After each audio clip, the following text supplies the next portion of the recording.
ताला के बबरकत नाम से इब्तिदा है जो दिलों के राजों से खूब वाकिफ है। अस्सलामु अलैकुम दोस्तों, वेलकम ऑन SGA स्टोरीज।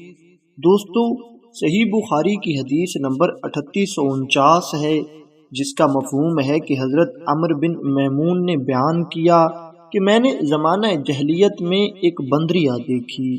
इसके चारों तरफ बहुत से बंदर जमा हो गए थे और इस बंदरिया ने जिनाह किया था, इसलिए सब ने मिलकर इसे रिजम किया, यानी पत्थर मारकर संसार किया, और उनके साथ मैं भी पत्थर मारने में शरीक हो गया। ये एक ऐसी हदीस है जो अकल से मावरा है। सवाल ये है कि क्या बंदरों की भी शरीयत होती है? क्या उनके भी निकाह होते हैं? अगर उनमें निकाह होते हैं तो जिनाह भी हो सकता है, और अगर निकाह नहीं तो जिनाह कैसा? और इसका जवाब उलमा कुछ इस तरह देते हैं।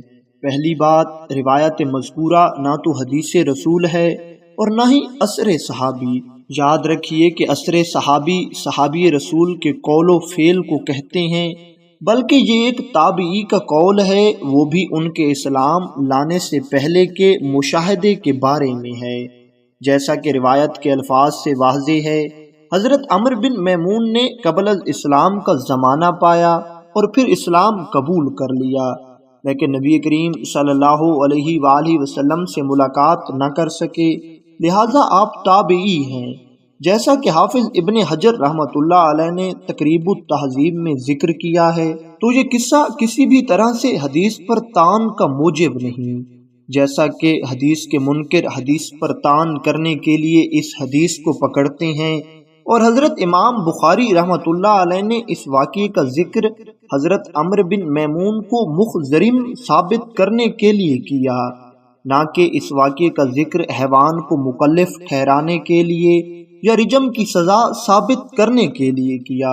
याद रखिए कि मुखज़रिम ऐसे शख्स को कहते हैं जिसने जाहलियत और इस्लाम दोनों ज़मानों को देखा हो, जिसने मुतलकन दो ज़माने पाए हों या मखलूत नस्ल का हो। दूसरी बात, क्योंकि ये बात सिर्फ अंदाजे से ही कही जा सकती है, क्योंकि बंदर बात तो करते नहीं, तो ये ऐन मुमकिन है कि उन्होंने बंदरों को एक बंदर को पत्थर मारते हुए पाया और ये समझा कि वो जिना की पादाश में इसे संसार कर रहे हैं, या कोई ऐसी निशानी देखी हो जिससे उन पर यह वाज़े हुआ हो कि इसने जिना ही किया है, क्योंकि अरब के यहाँ बंदर बड़ा जानी जानवर शुमार किया जाता है।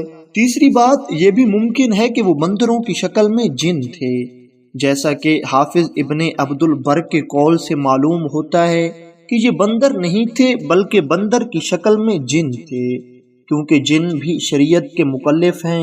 अल्लाह ताला इरशाद फरमाता है, तर्जुमा, मैंने जिन्नात और इंसानों को महज इसलिए पैदा किया कि वो सिर्फ मेरी इबादत करें, और जिन्नों का जानवरों की शक्ल इख्तियार करना सही अहदीस से साबित है, तो इस वाक़ये में अशकाल जड़ से ख़त्म हो जाता है।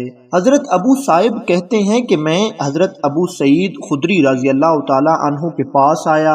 इसी दौरान मैं उनके पास बैठा हुआ था कि उनकी चारपाई के नीचे मुझे किसी चीज़ की सरसराहट महसूस हुई। मैंने झांक कर देखा तो वहाँ सांप मौजूद था। मैं उठ खड़ा हुआ। हजरत अबू सईद रज़ी अल्लाह ताला अन्हु ने कहा, क्या हुआ है तुम्हें, क्यों खड़े हो गए हो? मैंने कहा, यहाँ एक सांप है। उन्होंने कहा, तुम्हारा इरादा क्या है? तो उन्होंने अपने घर में एक कोठड़ी की तरफ इशारा किया और कहा, मेरा एक चचाजाद भाई इस घर में रहता था। ग़ज़वा अहज़ाब के मौके पर उसने नबी करीम सल्लल्लाहु अलैहि वसल्लम से अपने अहल के पास जाने की इजाजत मांगी। उसकी अभी नई नई शादी हुई थी।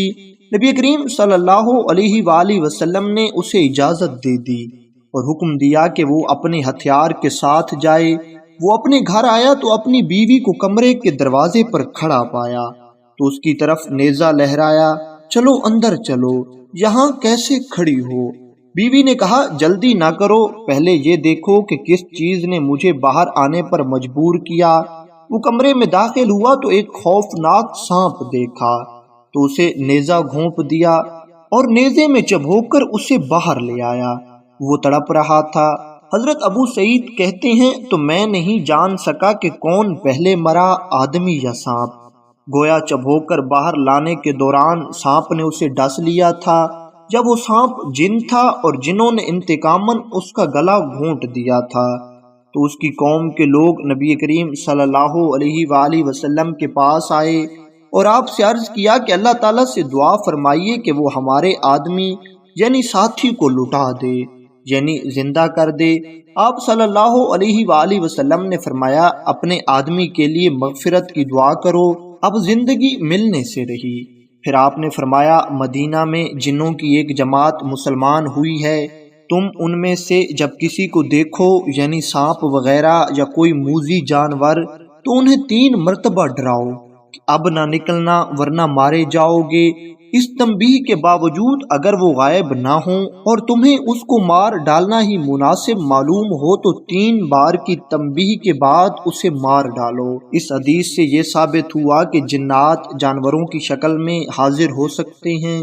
چوتھی بات، اگر اس واقعے میں کچھ اچنبھے کی بات ہے اور یہ ماورائے عقل ہے تو قرآن کے اس قصے کے بارے میں کیا کہا جائے گا جب قابیل نے حابیل کو قتل کر دیا تھا اور مارنے کے بعد حیران تھا کہ کیا کرے، تو اللہ تعالیٰ نے ایک کوا بھیجا اور قرآن پاک میں اس بات کا واضح طور پر ذکر ہے جس سے کوئی بھی انکار نہیں کر سکتا۔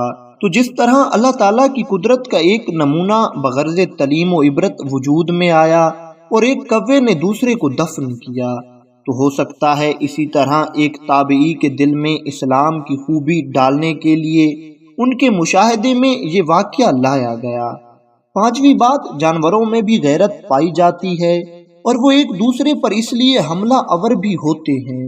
اگر کوئی اپنی مادہ کے علاوہ کسی اور کی مادہ کے قریب جائے، اور کیونکہ بندر اور انسان میں بہت مشابہت ہے، مثلا اس کی چال ڈھال وغیرہ، تو اس میں انسان کی طرح اپنے ساتھی پر شدید غیرت بھی کچھ بعید نہیں۔ سو حدیث کے منکر اگر حدیث پر طنز کرنے کے لیے اس حدیث کو جواز پیش کریں تو انہیں یہ سب باتیں اچھی طرح سمجھ لینی چاہیے۔ اللہ تعالیٰ سے دعا ہے کہ اللہ تعالیٰ ہم سب کو ہدایت نصیب کرے۔